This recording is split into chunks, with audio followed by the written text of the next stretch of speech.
কৃষক ভাইরা আসসালামু আলাইকুম। নতুন পর্বে স্বাগতম। দেখতে পাচ্ছেন আমার সামনে একটি কারি কাটা, খড় কাটা, ঘাস কাটা মেশিন। এই মেশিনটি আমরা ক্রয় করেছি আজ থেকে প্রায় 6 বছর আগে। তো 6 বছর আগে এই মেশিনটি ক্রয় করেছি এবং এই মেশিনটি অদ্যাবধি পর্যন্ত আরামে আয়েশ করে চলছে এবং আমরা আয়েশ করে কাজ করছি। তো যারা গরু পালন করছেন, ক্ষুদ্র খামারি রয়েছে, তারা অবশ্যই এই ধরনের মেশিন ছাড়া কিন্তু আসলে আপনারা গরু পুষতে পারবেন না, লালন পালন করতে পারবেন না। কারণ এই মেশিনে অনেক গুণ রয়েছে। কেমন? আমরা ঘাস লাগিয়েছি, নেপিয়ার ঘাস, পাকচং ঘাস এবং যারা ওয়ান হাইব্রিড মানের এই জাতের ঘাস আমরা লাগিয়েছি। তো এই ঘাসগুলো এবং ভুট্টা গাছ, প্রত্যেকটা ভুট্টা গাছ, বাতিলকৃত ভুট্টা গাছ, এই গাছগুলো দিয়ে আমরা কিন্তু গরুর খাবার তৈরি করে থাকি। এবং এখানে দেখতে পাচ্ছেন যে এই মেশিনটি আমাদের নির্ভরযোগ্য একটি চালিকা শক্তি হিসেবে কাজ করে। কারণ আমরা হাত দিয়ে যদি কাটতে যাই তাহলে কিন্তু অনেক সমস্যা হবে। সেক্ষেত্রে আমরা কিন্তু এই মেশিন দিয়ে আমরা কাজ করি। আমরা এই আগেও আমরা বিভিন্ন পর্বে আমরা দেখেছিলাম এবং আগামীতে আমরা দেখাবো যে কিভাবে এই ঘাস কাটা মেশিন দিয়ে বা খড় কাটা মেশিন দিয়ে কিভাবে ঘাস কাটা হয়, খড় কাটা হয় এবং এই প্রক্রিয়াজাত কেমনে করি, আমরা কিভাবে দেখাই, সেটা আমরা দেখাবো ইনশাল্লাহ। তো দেখতে পাচ্ছেন এখানে যে মেশিনের প্রক্রিয়াগুলো রয়েছে, আমরা এই মেশিনটি মূলত লোকাল বাজারে নিইনি, আমরা কিনেছিলাম সৈয়দপুর থেকে নিয়ে আসা এক ব্যক্তির কাছ থেকে, তার নাম অনির হোসেন। তো ওনার কাছ থেকে আমরা নেই এবং আমরা দেখতে পাচ্ছি যে গরু পালন কিন্তু আবহমান কাল ধরে চলমান একটি প্রক্রিয়া এবং পেশা, এটা থাকবেই। এবং বর্তমানে কিন্তু বাণিজ্যিক আকারে মানুষ পালন করছেন। এখন চলাচল নেই, চড়া ক্ষেত নেই এবং বাথান নেই, বা ওই নদীর ধারে যে কাশ বন ছিল, সেখানে কিন্তু আমরা নদীতে গরু ছেড়ে দিতাম। সেখানে কিন্তু এখন আর নেই, সেই সুযোগ নেই। মানুষ এখন আবাদে জমি করেছে, সেখানে কোনো জায়গা নেই। তো এখন মানুষ গরু কিন্তু পালন করছে তার বসত বাড়িতে আবদ্ধ অবস্থায়, ঘরে রেখে ছায়ার মধ্যে ফ্যান দিয়ে, এসি দিয়ে কিন্তু গরু লালন পালন করা হচ্ছে।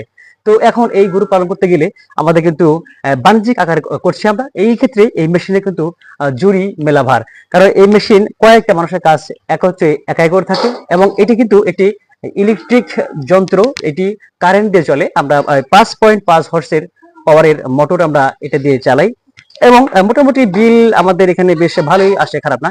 তো মোটামুটি এটা চলে আর কি, কারণ গরু পালন করতে হয়, গরু দুধ আমরা বিক্রি করি এবং সেখান থেকে আমরা অন্যান্য খাবার নিয়ে আসি এবং গরু খাওয়ার পাশাপাশি আমরা কিছু সঞ্চয় করি। আমাদের সবচেয়ে বড় সঞ্চয় হচ্ছে গরুর যে গাভী থেকে যে আমরা বাচ্চা উৎপাদন করি সেটা। আর ফ্যাটেনিং করার মূলত ইচ্ছা আছে, আমরা সেটা করছি। তো দেখতে পাচ্ছেন যে এই মেশিনের প্রক্রিয়াগুলো আমরা দেখাচ্ছেন যে এখানে কি কি করা হয়। এখানে বেল্ট রয়েছে এবং এখানে কিন্তু পিনিয়াম রয়েছে। এই পিনিয়ামের কাজ হচ্ছে যে আপনার যে খড়গুলো দিচ্ছেন এটা কিন্তু টেনে ভিতরে নিয়ে যাবে এবং কুচি কুচি করে কাটা। ব্লেডের কাজ হচ্ছে কাটা। আর এখানে দেখতে পাচ্ছেন যে মোটর রয়েছে। এইভাবেই আমাদের এই অবকাঠামোটা তৈরি হয়েছে এবং শক্ত মজবুত একটা অবকাঠামো আমরা করেছি। এবং এখানে মূলত এর দাম আমরা যদি বলি, যখন নিয়েছিলাম মোটামুটি 86,000 টাকা এটা দাম পড়েছিল। বর্তমানে বাজার মূল্য প্রায় ওরকমই রয়েছে, কারণ লোহার যে বিষয়গুলো রয়েছে, এই লোহার দাম বেশি হওয়ার কারণে আমরা কিন্তু মূলত এটাকে এই দাম কিন্তু নিয়েছি। তো সবকিছু দাম বাড়ছে বিধায় এই দামটা কিন্তু বেড়ে গেছে। তো আপনারা যারা মেশিন নিতে চান, যারা ক্ষুদ্র খামারে রয়েছে, তারা কিন্তু অবশ্যই ছোট ছোট মেশিন পাওয়া যায়, আমরা সেই মেশিনগুলো আপনারা নিতে পারবেন।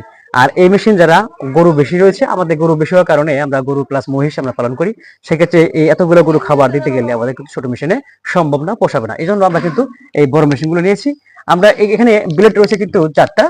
তো 4টা ব্লেডের মধ্যে আমরা মূলত 2টা ব্লেড কিন্তু আমরা এখানে দিয়েছি। 2টা ব্লেড দেওয়ার কারণ হচ্ছে যে 4টা ব্লেড দিলে কিন্তু অনেকটাই খাবারগুলো কুচি কুচি বেশি হয়ে যায়। বিধায় যখন আমরা গরুকে দিই তখন দেখা যায় গরুগুলো একবারে গিলে গিলে খুলে খুলে খায়।